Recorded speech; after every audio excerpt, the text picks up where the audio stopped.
Nous l'avons vu pendant toute cette session, ce sont les multiples sens du mot dignité qui posent question, ce que le philosophe Jacques Ricot, à propos de la fin de vie, appelle la redoutable polysémie de ce mot. C'est en fait un piège dialectique et qui se retrouve dans le libellé de l'association principale en France de lutte pour l'euthanasie, de l'association pour le droit de mourir dans la dignité. Marie Duhenzel, pour s'opposer à cette formule dialectique, a écrit un livre « Nous voulons tous mourir dans la dignité ». Qui voudrait mourir dans l'indignité ? J'ai entendu le président de la République nous dire à propos de la bioéthique, la dignité, c'est un mot consensuel. Mais attention au consensus factice autour, au fond, de ce mot qui veut dire à la fois la dignité d'une fonction, présidentielle par exemple, la dignité d'un comportement, qui vaut d'ailleurs qu'il y a un crime d'indignité nationale, qui a déjà exceptionnellement été édicté, qu'ensuite il y a le sentiment de dignité. Pour soi-même, pour les autres, j'ai entendu quelqu'un me dire quelle déchéance à propos de cette situation, un sentiment de dignité.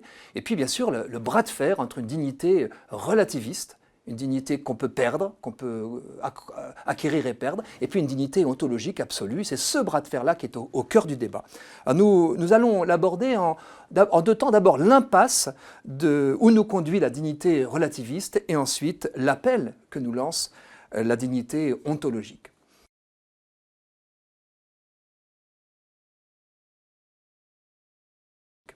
L'impasse, elle est à la fois individualiste et, ultimement, nous allons le voir, au fond totalitaire.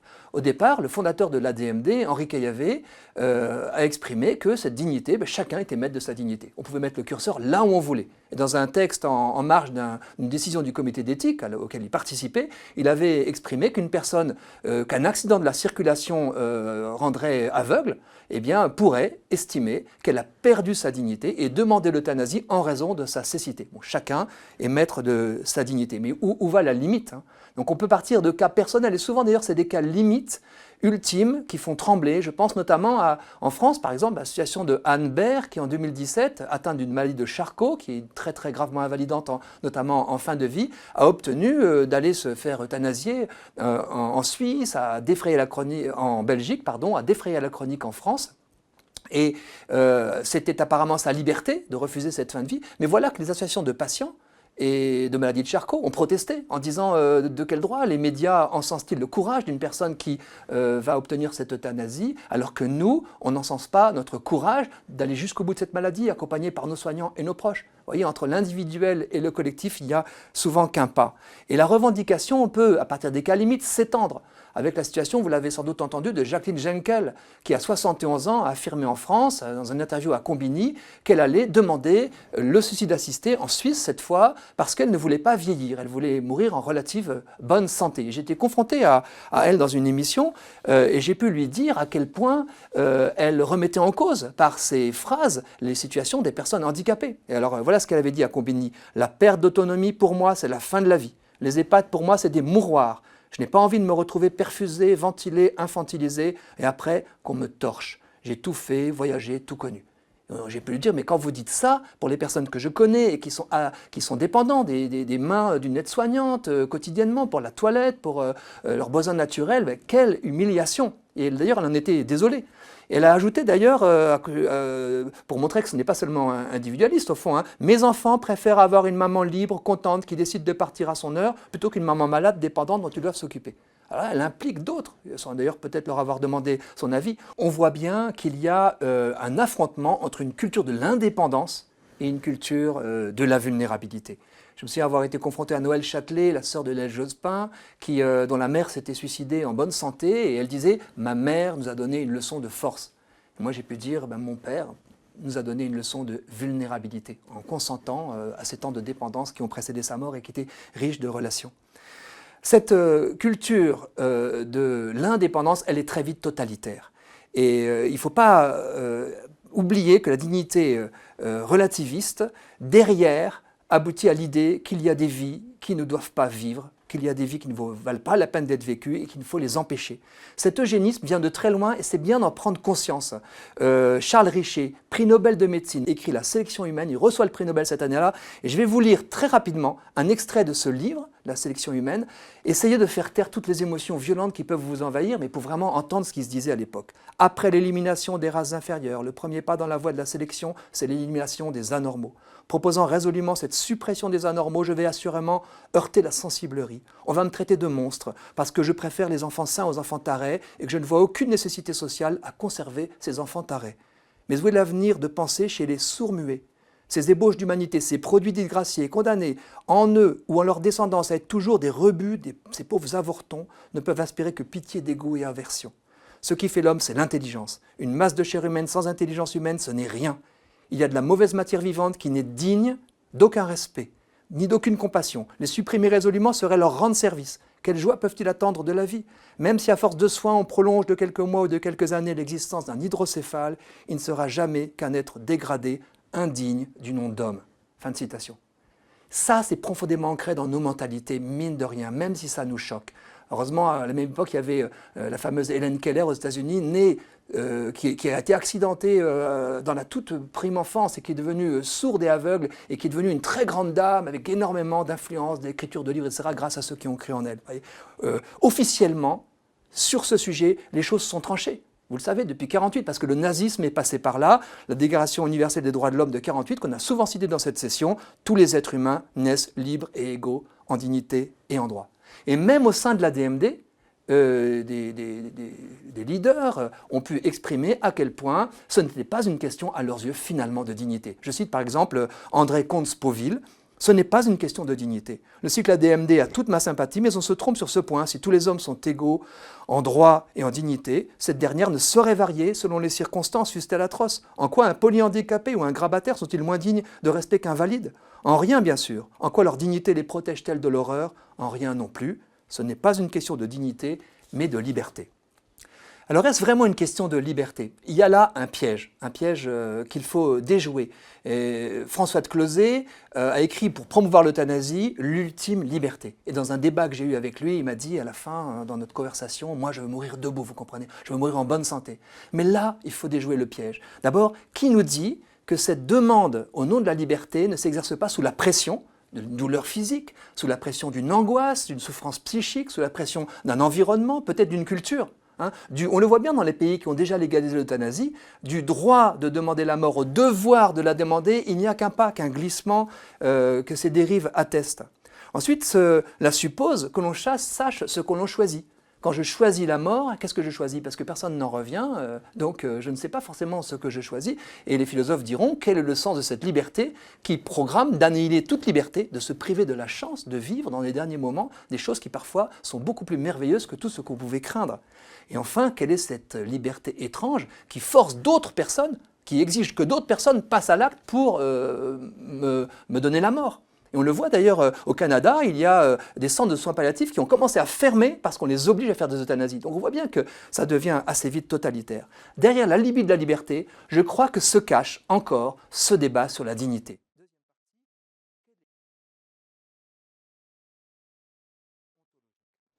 On le voit, ce n'est pas gagné. L'idée d'une dignité relative est ancrée dans nos mentalités. Et Anne Lebrun a eu raison de nous demander, au fond, de nous regarder dans la glace pour, j'interprète, pour accueillir, vraiment accueillir notre propre dignité, la sacralité de notre vie, ce qui n'est pas gagné pour aucun d'entre nous. C'est une bataille intérieure, mais c'est aussi une bataille de société. Et la pandémie de la Covid-19 nous l'a montré quand on entend des médecins, par exemple, qui disent qu'en EHPAD, les personnes âgées, hébergées, attendent la mort. Quel est le regard qu'on porte sur ces vies, sur la qualité possible de ces vies chez ces médecins? Alors comment se pose concrètement, en cas de grave maladie, de grave handicap, ce sentiment que la vie ne vaut plus la peine d'être vécue? Rarement les personnes elles-mêmes, plus souvent les proches et les soignants. Chez les personnes elles-mêmes, c'est rarement en situation, mais il y a des personnes qui, effectivement, sous l'emprise d'une douleur physique ou d'une angoisse psychique, vont demander la mort. Souvent, c'est parce qu'elles ne sont pas bien accompagnées, c'est des questions qu'il faut entendre, auxquelles il faut répondre. C'est rare, c'est rare. Et il est rare que ça soit permanent. Mais assez souvent, enfin le plus fréquemment, ce sont des peurs. peur de ce qui va arriver, peur de l'aggravation, peur d'un acharnement thérapeutique, peur d'une démence, d'une incontinence. Et c'est souvent par anticipation que les personnes revendiquent l'euthanasie. Et je me souviens avoir préparé un débat avec Jean-Luc Romero où je lui ai posé cette question parce que j'y avais réfléchi. Ne croyez-vous pas que ceux qui réclament l'euthanasie, ce n'est pas parce qu'ils s'interrogent quand je serai devenu moche, vieux, incontinent, dément, est-ce qu'il y aura encore quelqu'un pour prendre soin de moi et pour m'aimer? Et Jean-Luc Romero avait dit oui, c'est vrai. Et il était tombé un peu de la dialectique, oui, c'est vrai, et puis il avait demandé qu'on discute intellectuellement, il ne voulait pas parler de lui. Mais c'est cette angoisse-là qui est souvent cachée dans l'anticipation, la demande par avance d'une euthanasie. Ensuite, les proches sont plus fréquents à demander l'euthanasie. Pourquoi? Parce que je me sens responsable de la souffrance d'un proche, de sa peine. J'ai tendance à me sentir responsable et je peux être tenté d'effacer, entre guillemets, cette souffrance que je vois parce que c'est une façon aussi de me déculpabiliser. C'est aussi souvent l'épuisement du proche. Celui qui a tellement et tellement donné, il peut devenir maltraitant parfois, ou il peut dire à un moment donné, j'en peux plus. On peut le comprendre, bien sûr, ça nécessite de l'aider. C'est souvent des fuites devant certaines situations qui nous font peur, qui sont jugées par nous insupportables, avec le risque de la pitié, du dégoût, de la peur. Ça peut être aussi, je l'ai vu une fois, un pacte, où des époux font un pacte en disant, voilà, si je deviens dépendant, il faut que tu m'euthanasies. Voilà. Et puis leur fils est devenu très dépendant à la suite d'un accident. Okay. Et le monsieur m'a dit, j'arrive pas à l'euthanasier. Vous voyez, il avait fait un pacte de fatalité avec sa femme, mais il n'arrivait pas à l'appliquer dans le cadre familial. Et c'est un pacte, il fallait qu'il puisse en sortir, ne pas se sentir coincé par ce qu'il avait cru devoir promettre à sa femme et l'appliquer à son fils. Les soignants, enfin, sont ceux aussi qui peuvent demander l'euthanasie. Ça peut être la rançon de l'acharnement thérapeutique. Xavier Mirabel, notre ancien président, disait que c'est les deux faces d'une même médaille. Acharnement thérapeutique, on change toutes les pièces comme pour une voiture, et puis à un moment donné, ça ne marche plus, on la met à la casse. Donc il y a le risque d'une toute-puissance médicale. Il y a aussi souvent le risque d'un épuisement des soignants, qui n'en peuvent plus et qui peuvent transgresser leur éthique dans des moments où ils sont seuls, pas assez formés, pas assez soutenus. La question est donc comment protéger cette dignité dans une culture, dans une société où nous avons tendance parfois à mépriser la faiblesse. Je crois que ce n'est pas étonnant qu'une société extrêmement sélective à l'entrée devienne suicidaire à la sortie, ou s'interroge sur le sens de la vie devenu dépendant, malade, etc. Ce n'est pas tellement étonnant non plus que ce soit des célébrités qui souvent donnent leur voix à la DMD. Quand on voit comment ces stars ont été éclairées dans leur gloire, ce n'est pas tellement étonnant que ce soit difficile pour elles de vivre des moments plus difficiles de fin de vie. Je crois que pour défendre cette dignité ontologique, il faut faire deux expériences, qui sont des expériences universelles, qu'on a tous faites un jour ou l'autre, peut-être on va le regarder en face. C'est d'abord d'être émerveillé par une personne humaine qui n'était rien à nos yeux, par sa dépendance, par son handicap, par peut-être son étrangeté, voilà. Moi, je l'ai fait avec des personnes porteuses de handicap, certains l'ont fait avec des personnes en fin de vie, d'autres avec des migrants, etc. Mais être émerveillé de l'humanité intacte, de ce qui n'est rien aux yeux des hommes. Expérience d'émerveillement. Et puis une expérience qui la complète et qui semble antinomique, l'expérience de la déréliction, où à un moment donné, face à ces mêmes personnes, je n'y crois plus, je ne le sens plus. La personne n'en finit pas de ne pas mourir. Ou alors elle a une attitude qui fait que je me dis, mais quel est le sens de sa vie? Et là, je fais non plus l'expérience de l'émerveillement, mais le pari de la dignité. Je reste, je demeure au-delà de mes sens dans la conviction que cette dignité est intacte, même si je ne la vois pas. La dignité alors devient comme un rempart, une expérience, un rempart. C'est une source d'interdit. La dignité humaine, la sacralité de la vie humaine est une source d'interdit, l'interdit de tuer, l'interdit de violer, l'interdit de rendre esclave. C'est un peu « retenez-moi ou je fais un malheur ». Je ne le ferai pas en raison de la dignité humaine. Et je me souviens du psychiatre Jean-Louis Terra, professeur de psychiatrie, qui avait co-signé avec Philippe Pozzo di Borgo et moi-même une tribune contre l'euthanasie en disant « Attention, dans la crise suicidaire, les personnes suicidaires ont besoin de ne pas entendre qu'on valide comme une belle sortie, comme un acte de courage, le passage à l'acte. Sinon, elles ne sont pas arrêtées par l'interdit social sur le passage à l'acte suicidaire, dont on sait qu'il provoque des drames pour la personne, mais aussi pour tout son environnement. » Un rempart et aussi l'interdit de tuer grâce à la dignité comme une libération. Une libération parce que ça autorise la plainte. Je peux dire que j'ai envie de mourir si je sais qu'on ne passera pas à l'acte. Je peux dire que j'ai envie que mon père ou ma mère ou quelqu'un finisse sa vie, que c'est interminable, si je sais qu'on ne passera pas à l'acte. Je peux me plaindre et librement. Et je peux aussi exercer ma créativité. Les soins palliatifs, par exemple, qui sont créatifs et qui sont beaucoup plus compliqués à mettre en place qu'une euthanasie qui serait expéditive. Donc la libération aussi par cette dignité à laquelle je crois. La conscience de la dignité humaine, finalement, résonne comme un appel universel à l'engagement un engagement humanitaire pour la justice, avec des gestes, avec des mots, avec des regards. Il y a des regards qui tuent, il y a des regards qui font vivre. Faire une toilette avec un regard qui fait vivre n'est pas la même chose que faire une toilette comme si on faisait la toilette à une chose. Voyez. Et donc ça change radicalement aussi le regard que la personne va porter sur elle-même. Filippo Zodi Borgo a pu dire approchez-vous de moi, moi l'intouchable, lui qui est tétraplégique, qui a besoin de l'aide d'autrui pour tous ses besoins quotidiens. Hein. Touchez-moi, vous vous réconcilierez avec votre part de vulnérabilité. Voilà l'enjeu, donc parce que cette dignité, elle continue à batailler en nous et dans la société entre ces deux acceptions. En conclusion, je dirais deux remarques. La première remarque, le débat se corse. Non seulement nous devons défendre le caractère ontologique de la dignité, mais nous devons défendre son exclusivité par rapport à l'émergence d'une dignité animale dans la pensée. Voilà. Le pape François, si vous vous intéressez à ses écrits, cite à 25 reprises la dignité dans Laudato Si, 25 fois, c'est pour l'homme. Alors qu'en Suisse, vous avez une loi sur la protection des animaux qui définit la dignité de l'animal comme la valeur propre de l'animal qui doit être respectée par les personnes qui s'en occupent. Si on commence à parler de dignité animale, alors vous avez la pancarte d'une manifestation de l'ADMD, je suis jaloux, non, c'est j'envie mon chien. J'envie mon chien. Parce que le chien, lui, il a droit à l'euthanasie et pas la personne humaine. C'est une question de dignité. Attention, par conséquent, à ne pas dissoudre la dignité en perdant l'exclusivité humaine. Et puis, deuxième remarque, la dignité, ça rime avec humilité.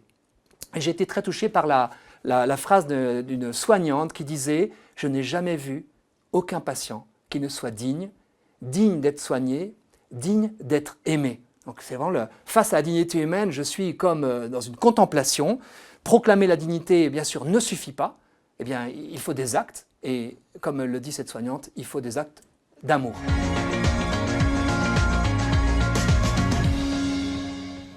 L'évolution du système de santé au cours des 20 dernières années a permis à la fois le développement de techniques médicales pointues dans certains secteurs, par exemple avec le remplacement des valves cardiaques sans ouvrir le thorax en passant par les artères, peut-être au détriment du fonctionnement quotidien des hôpitaux et des établissements médico-sociaux. L'insuffisance croissante des moyens et les limites de l'accompagnement de la fin de vie préalables à la crise ont été révélées et amplifiées par l'épidémie de la Covid-19.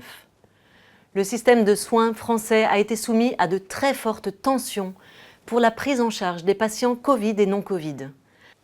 L'avis rendu par le CCNE, Comité consultatif national d'éthique, au mois de novembre 2020, souligne l'insuffisance des moyens au regard des besoins de santé et l'impossibilité de recrutement et de formation rapide des professionnels médicaux et paramédicaux pour s'adapter aux besoins récents.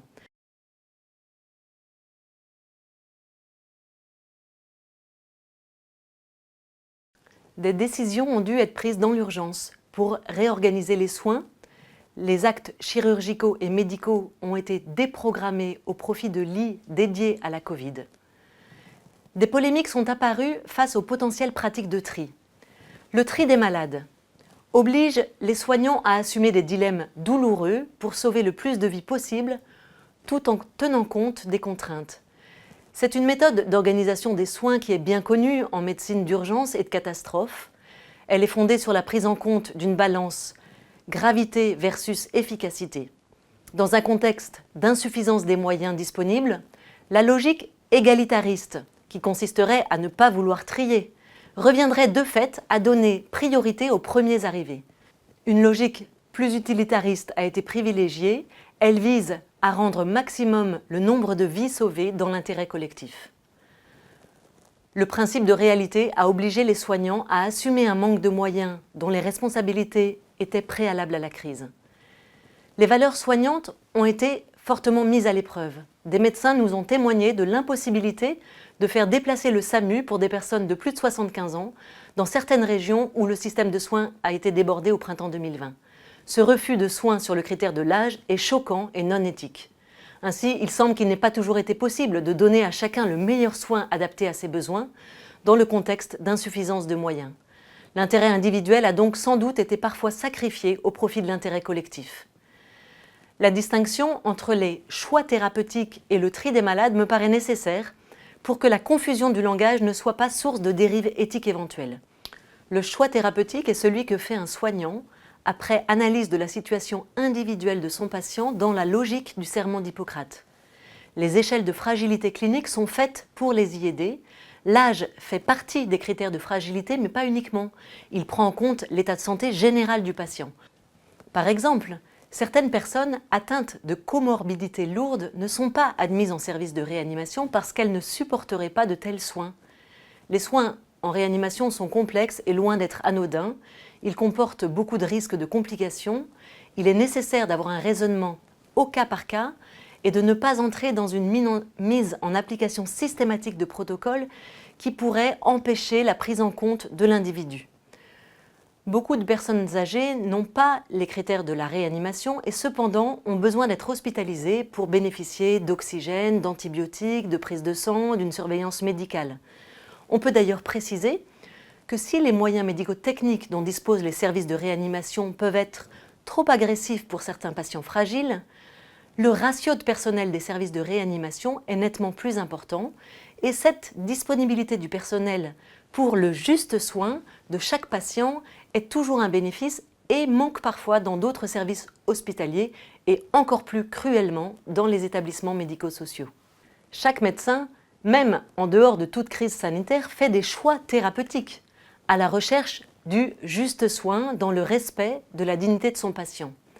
Si le choix thérapeutique est au cœur de toutes les décisions médicales et évalue la balance bénéfice-risque du traitement envisagé, le tri, lui, n'intervient qu'en cas de pénurie de moyens dans une logique collective qui s'écarte de la logique individuelle du juste soin pour chacun. Le Comité consultatif national d'éthique a d'ailleurs très rapidement mis en garde contre les dérives potentielles d'un tel triage et a rappelé la nécessité d'une évaluation collégiale de chaque situation individuelle fondée sur l'état du patient. Le collectif Handicap, regroupant 48 associations, a lui aussi dénoncé en avril 2020 la situation des personnes en situation de handicap discriminées dans la gestion de la pandémie. Alliance Vita, dans son communiqué de presse du 26 mars 2020, insiste aussi sur l'importance de ne pas fonder sur le seul âge d'un patient les décisions thérapeutiques qui le concernent et demande au pouvoir public de comptabiliser les décès par Covid-19 des personnes âgées, de donner accès aux tests de dépistage à tout citoyen sans limite d'âge et de réaffirmer que chaque patient a le droit à tout âge d'être soulagé et soigné sans être tué. En bref, le système de santé français n'était pas prêt à faire face à l'épidémie du Covid-19 et a été débordé du fait du manque de moyens matériels, masques, surblouses et du manque de moyens humains. La crise sanitaire a mis en lumière des failles d'une médecine qui se veut de plus en plus rentable et technique dans les 20 dernières années et le manque de formation des soignants. La trop grande rigidité de notre système politique et administratif a imposé des règles nationales centralisées qui n'ont pas permis aux organisations locales de réagir pour adapter des solutions réunissant les moyens publics, privés, associatifs dans un souci d'unité et de plus grande efficacité.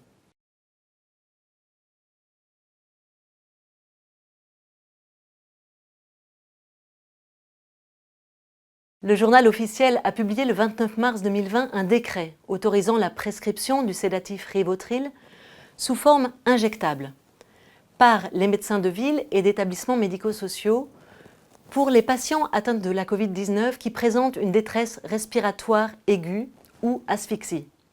Cette autorisation exceptionnelle liée à l'état d'urgence sanitaire a été abrogée puis renouvelée.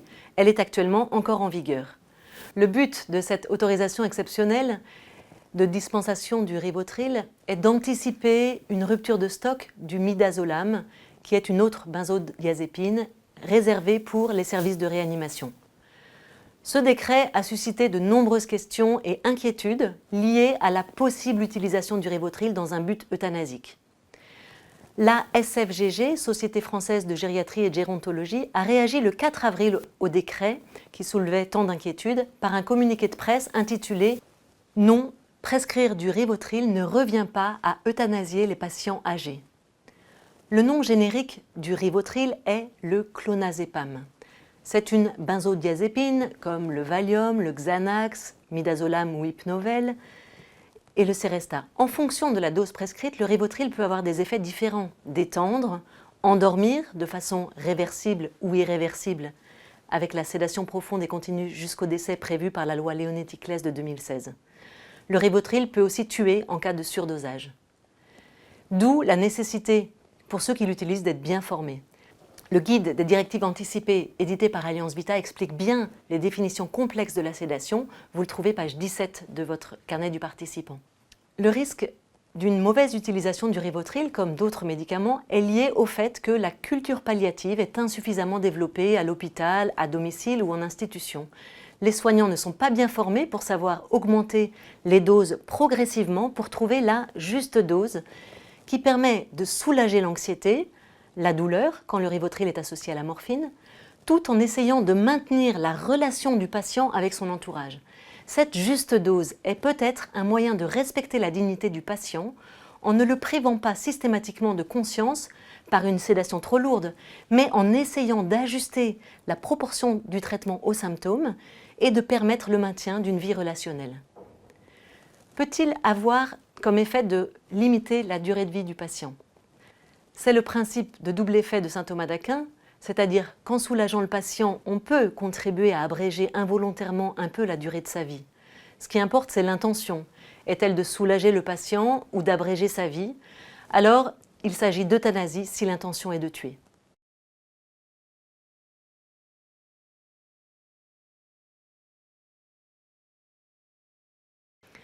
L'adieu interdit est le titre du livre paru en octobre 2020 de la psychologue Marie de Henzel.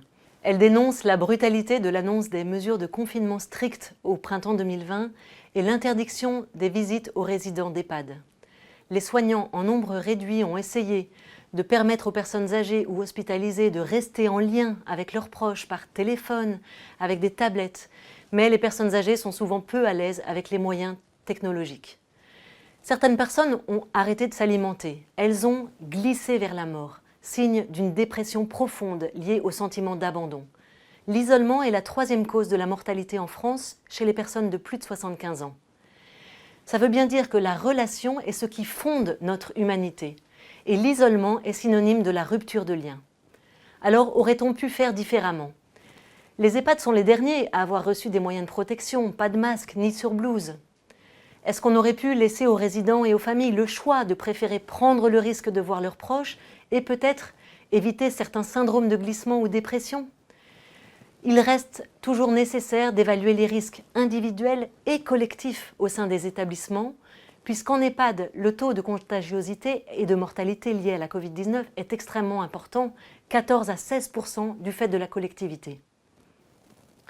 Depuis le printemps 2020, la mort est à la fois présente dans les statistiques sanitaires quotidiennes, mais les rites de deuil ont aussi été confisqués pour beaucoup de familles.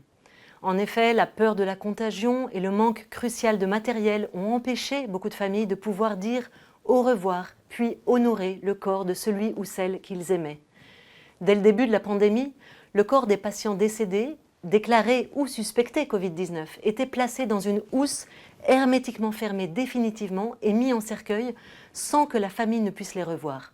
Ce sont des deuils qui ressemblent à des disparitions et l'on sait que plus la mort est subite, plus le processus de deuil est compliqué. Le fait de ne pas avoir pu dire au revoir peut entraîner des sentiments de culpabilité, de tristesse, de colère et un vécu dépressif. En temps de crise sanitaire, il est toujours difficile de placer le curseur entre la volonté de protéger la société de la contagion et les dégâts psychologiques que ces rites de deuil confisqués peuvent provoquer. Une circulaire du 20 mars 2020 du Haut Conseil de la santé publique est venue assouplir cette pratique en permettant aux proches de pouvoir revoir le visage de leurs proches décédés tout en respectant les normes sanitaires. Cet adieu au visage de la personne défunte permet de prendre conscience que la vie s'en est allée de ce visage, mais aussi de garder en mémoire le visage de la personne aimée. C'est le point de départ d'un chemin de deuil. Faire mémoire des défunts, c'est prendre conscience que nous sommes en vie.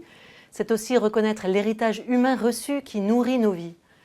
Plus récemment, l'obligation de mise en bière immédiate a d'ailleurs été annulée par le Conseil d'État.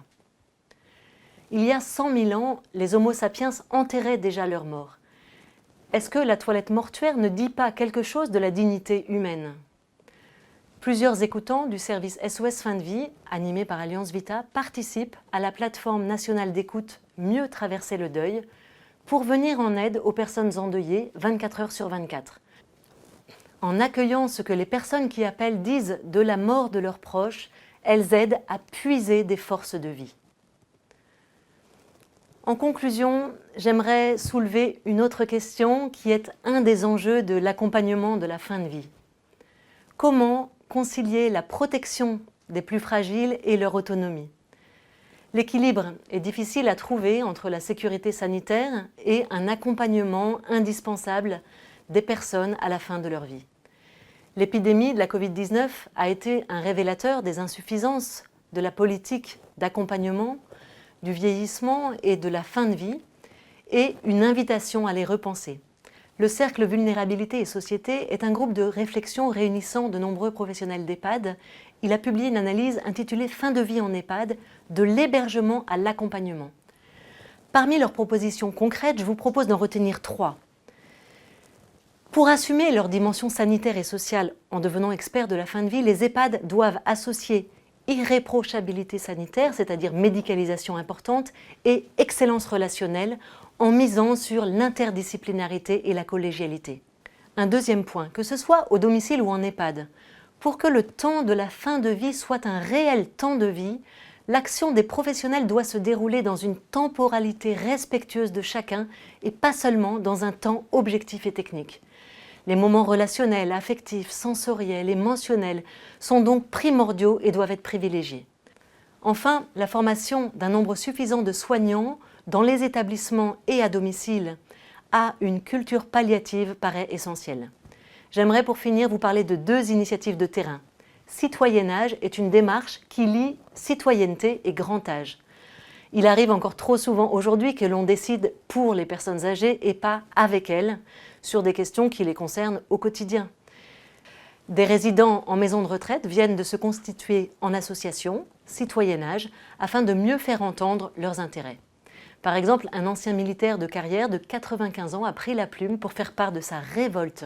Il dit « J'ai réalisé qu'une part de mes responsabilités individuelles m'avait été enlevée car je suis une personne âgée. On ne vit pas les contraintes de la même manière à 20 ans et à 95 ans. Les projets pour nous, c'est maintenant, pas demain. » Ainsi, le respect de la dignité ontologique de l'homme invite à mettre la personne au centre des décisions qui la concernent en lui demandant son avis quand c'est possible. La deuxième initiative que j'aimerais rappeler est l'autoconfinement de certains professionnels avec les résidents dans 17 EHPAD en France au printemps 2020. Alors que beaucoup d'EHPAD étaient à ce moment-là en manque d'équipement, de personnel, cette initiative exemplaire a permis de protéger les résidents et les soignants et de renforcer les liens entre eux. Le contraste est saisissant entre l'isolement dont ont souffert beaucoup de personnes âgées à domicile ou en établissement et les liens humains si forts vécus à l'intérieur des établissements où le personnel s'est confiné sur la base du volontariat avec les résidents.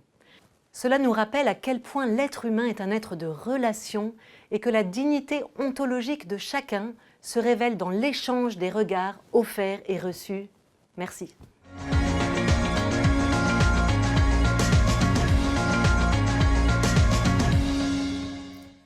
Aujourd'hui, nous connaissons assez bien la dialectique soutenant la demande de légalisation de l'euthanasie, c'est-à-dire celle de l'indignité et plus particulièrement de l'indignité de posture.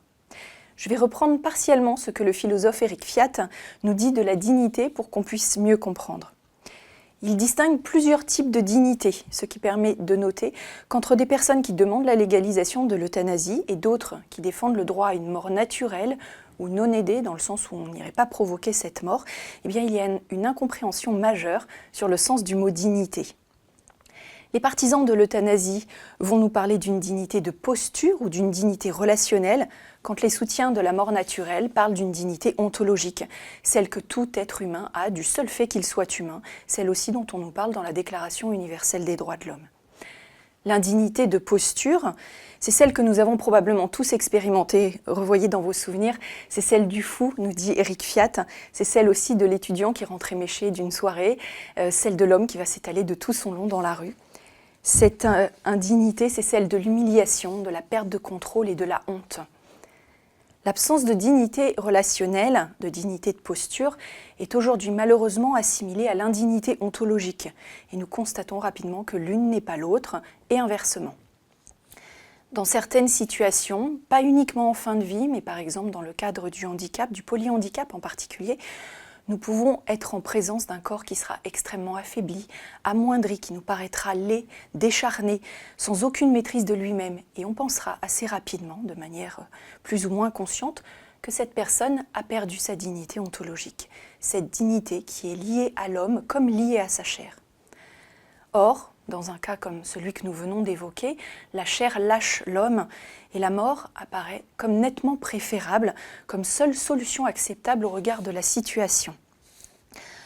On avait tout d'abord, on l'a vu, une méprise par rapport au sens du mot dignité, et maintenant nous avons aussi une nouvelle erreur sur la chronologie entre l'apparition de l'être humain, sa naissance et sa dignité. C'est le fait d'être humain, d'être un humain, qui fait que l'on est digne, en fait, qui est la cause de cette dignité. Et ça n'est pas le fait d'être digne qui va fonder notre humanité, qui est la cause de l'humanité. Parce que je suis un homme, une femme, alors je suis digne, et non pas parce que je suis digne, parce que je serai reconnu comme digne, alors je fais partie de cette humanité. Aujourd'hui, nous avons une autre accroche par rapport à la demande de légalisation de l'euthanasie, qui est parallèle avec celle de la dignité, c'est celle de l'autonomie. Nous allons donc nous pencher sur ce mot et sur le sens qu'il revêt, également sur la manière dont cette autonomie pourrait être évaluée, et puis surtout, nous nous demanderons si la perte de cette autonomie est un argument valable pour déterminer la fin de la dignité d'un être humain. Aujourd'hui, lorsqu'on parle d'autonomie, on pense bien souvent indépendance. Et lorsqu'on pense dépendance, on pense perte d'autonomie. Si je suis autonome, cela veut dire que je suis indépendant. C'est aller un petit peu vite en besogne, parce que bien que les deux termes soient proches, ils ne revêtent pas les mêmes réalités et ils n'impliquent pas les mêmes choses non plus. Si nous regardons tout d'abord l'indépendance et que l'on regarde la définition dans un dictionnaire, on nous dira que c'est la possibilité d'accomplir des actes seuls. Par exemple, faire sa toilette seul, s'habiller seul, aller faire ses courses seul. Quand on regarde également des sites internet qui sont orientés vers la prise en charge des personnes âgées, on va nous définir la perte d'autonomie de la manière suivante. C'est l'incapacité pour une personne d'effectuer par elle-même certains actes de la vie courante. Elle est parfois appelée dépendance. Alors on a ici une définition qui est extrêmement intéressante puisqu'elle nous dit que dépendance et perte d'autonomie sont exactement les mêmes choses, qu'elles revêtent les mêmes réalités. Pourtant, on va trouver d'autres définitions aussi par rapport à l'autonomie, à la perte d'autonomie plus exactement, qui nous parlent de l'incapacité d'exercer notre jugement. Les deux notions, là, n'ont alors plus rien à voir, mais l'assimilation de la perte d'autonomie à la dépendance, encore une fois, se fait trop rapidement dans nos esprits.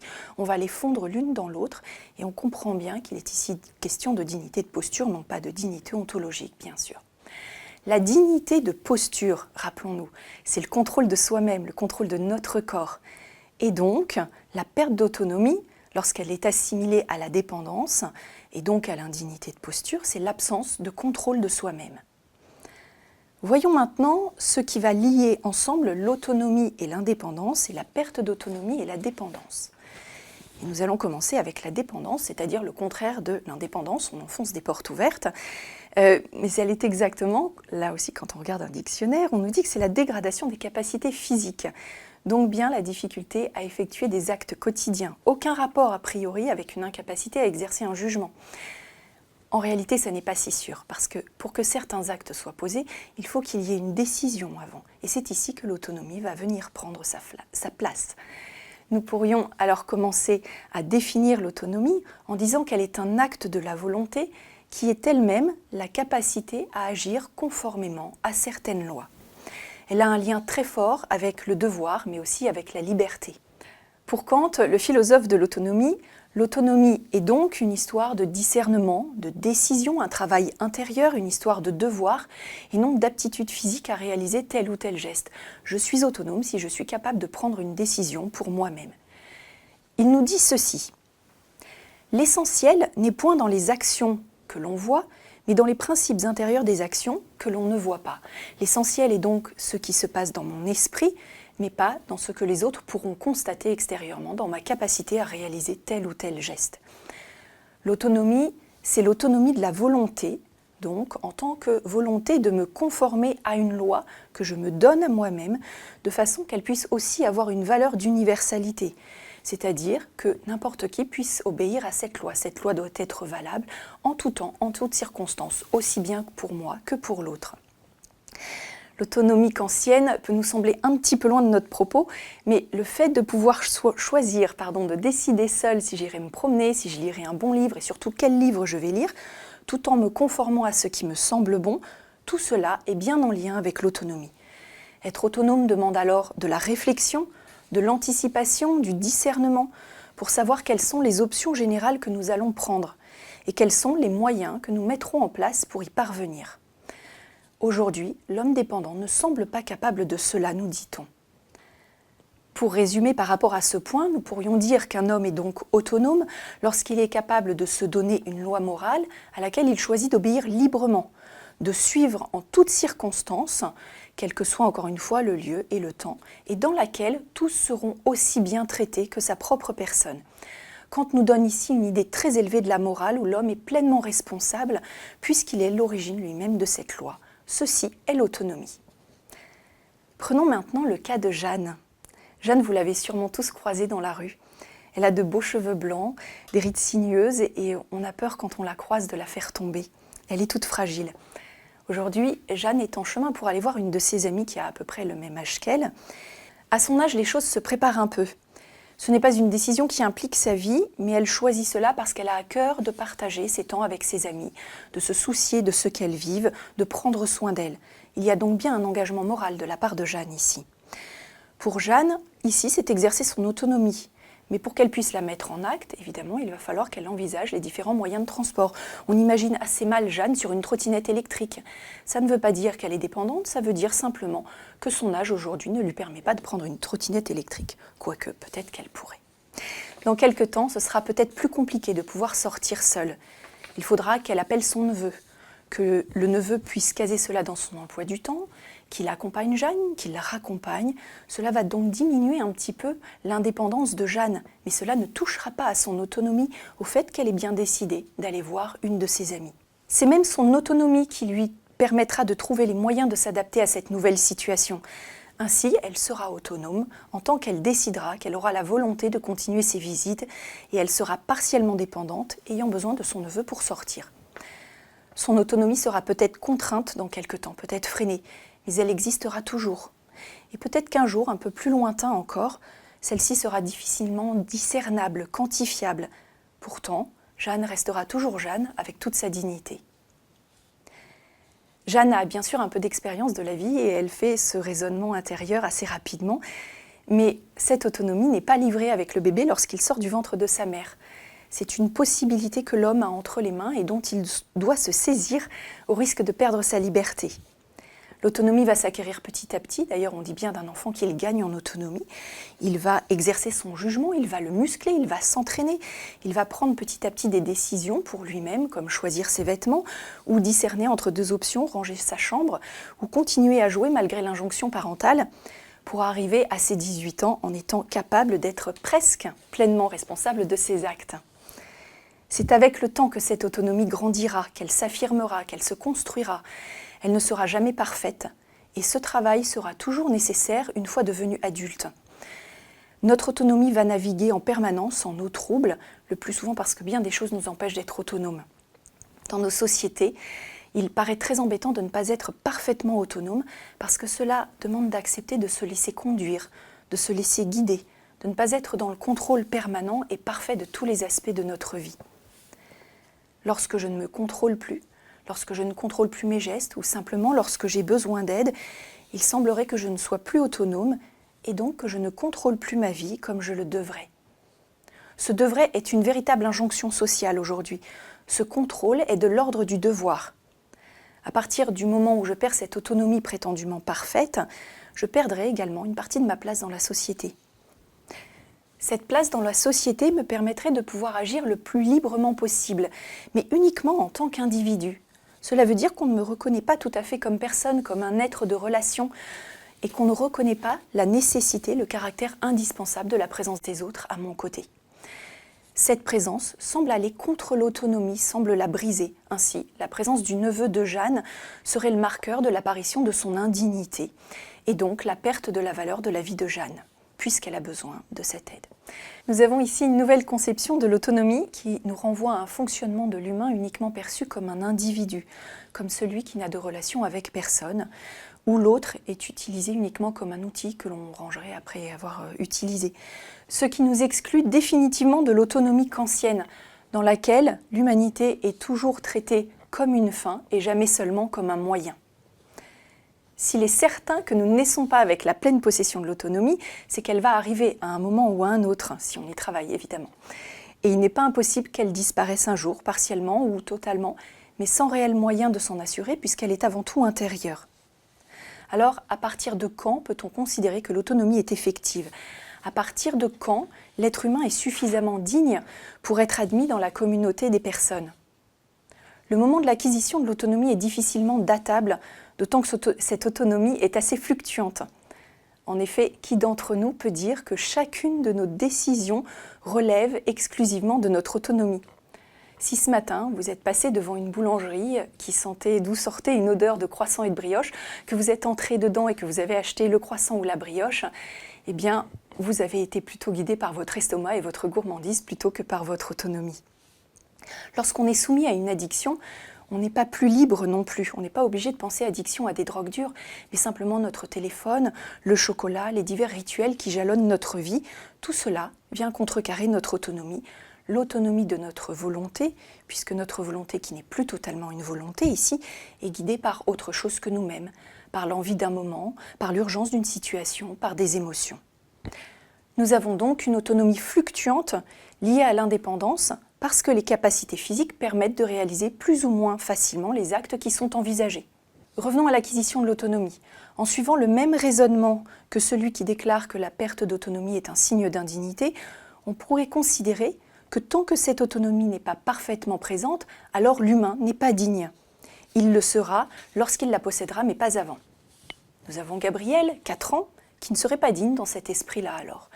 Et c'est ce que défendent aujourd'hui certains scientifiques et philosophes, dont Tristram Engelhardt, qui développent les concepts d'humain-personne et non-personne. Les humains-personnes sont ceux qui possèdent cette autonomie tant convoitée, ce passeport pour la vie finalement, et les humains non-personnes, ceux qui ne la possèdent pas, c'est-à-dire les humains qui sont dans le coma, les jeunes enfants, dont Gabriel, les porteurs de handicap mental, de handicap psychique, et nous pourrions même étendre cela à tous les porteurs de pauvreté. Cela inclut, le fait d'être considéré comme un humain non-personne, cela inclut la possibilité de poser des actes sur ces humains sans leur consentement au titre de leur non-participation effective à la communauté des personnes. Dans les années 60, Crick, de Watson et Crick, les découvreurs de l'ADN, pensaient qu'il serait bénéfique pour l'humanité d'évaluer aux environs de 1 an le capital génétique de chaque enfant pour savoir s'il pouvait avoir le droit de vivre ou pas. Plus récemment, en 2013, Giubilini et Minerva vont plaider pour un avortement postnatal si l'enfant ne remplit pas certains critères qui n'auraient pas pu être évalués avant la naissance. Ces visions terrifiantes font de plus en plus d'émules et nous mènent vers une datation de la naissance au moment de l'acquisition de l'autonomie et non au moment de l'expulsion de l'utérus. J'existe, je suis reconnu si je possède cette autonomie. On a ainsi différé la naissance et l'entrée dans la communauté des personnes. Auparavant, les enfants se trouvent dans une sorte de salle d'attente, 2 portes, celle de la vie, celle de la mort. Autre souci lié à l'appréciation de l'autonomie. Qui, quand, comment va-t-on évaluer la présence ou l'absence de cette autonomie ? Ce qui est pratique avec la naissance comprise comme la sortie du ventre de la mère, c'est que l'on a un fait objectif. Il se passe un truc, on est né, on est là, et personne ne peut remettre en cause cette réalité.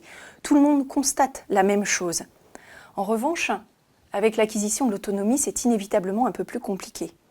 Faudrait-il une évaluation à la crèche, à la maternelle, à l'adolescence ? Et là, ça pourrait se révéler un peu compliqué. En tout cas, pour nos anciens, c'est déjà actuel. Il y a une grille d'évaluation qui s'appelle la grille Agir, qui permet de déterminer le montant de l'allocation personnalisée d'autonomie, qui permet d'avoir des aides à domicile. Dans cette grille, pas grand-chose qui ressemble à l'autonomie en réalité. On va évaluer certaines activités, comme le fait de savoir faire sa toilette seul ou pas, de se déplacer seul dans son logement, et le fait d'être incontinent ou pas. Certaines activités évaluées parlent un petit peu d'autonomie, mais trop peu, et le lien a déjà été fait dans les esprits. La personne qui peut prétendre à ces aides sera très vite dans les esprits de chacun, incapable de prendre des décisions pour elle-même. Maintenant, maman a besoin d'aide, elle n'arrive plus à faire toutes les choses chez elle. Elle ne peut pas faire ses courses. La dernière fois, elle est même partie en laissant la porte ouverte. On ne va pas lui demander son avis, en plus elle a du mal à parler et ça prend un temps de fou. On va prendre la décision pour elle, on va la placer. C'est mieux pour elle, c'est mieux pour nous aussi. Mais maman n'est pas réductible à ce qu'elle est en apparence capable de décider, à ce qu'elle est capable de faire, comme Jeanne, comme Gabrielle. Ils sont tous plus que cela. En éthique, on évoque parfois le critère de réciprocité, qui est une proche cousine de la maxime kantienne. Serais-je ou non d'accord que l'on m'évalue de cette façon, à l'aune de mes capacités et incapacités? Ou ai-je le sentiment que la réalité de la personne dépasse un peu, beaucoup même, cette vision? Suis-je d'accord que l'on me considère comme indigne de vivre au regard de ces critères-là? Non, bien sûr. L'autonomie, donc, est un critère non satisfaisant pour savoir si oui ou non un humain reste digne, puisqu'il l'est du fait de sa seule humanité. On veut réduire, enfermer et métamorphoser une réalité, celle de la présence effective d'un humain en une grille, en des normes, des chiffres, des notations, et par là même normer l'humanité. C'est ce qu'ont fait en leur temps l'ensemble des promoteurs de l'eugénisme, quel que soit leur pays, leur culture et leur époque, en oubliant ce qui fait l'humanité, ce qui fait sa beauté, sa créativité, en oubliant quelle source d'émerveillement elle provoque, en oubliant que chaque homme est un insondable mystère.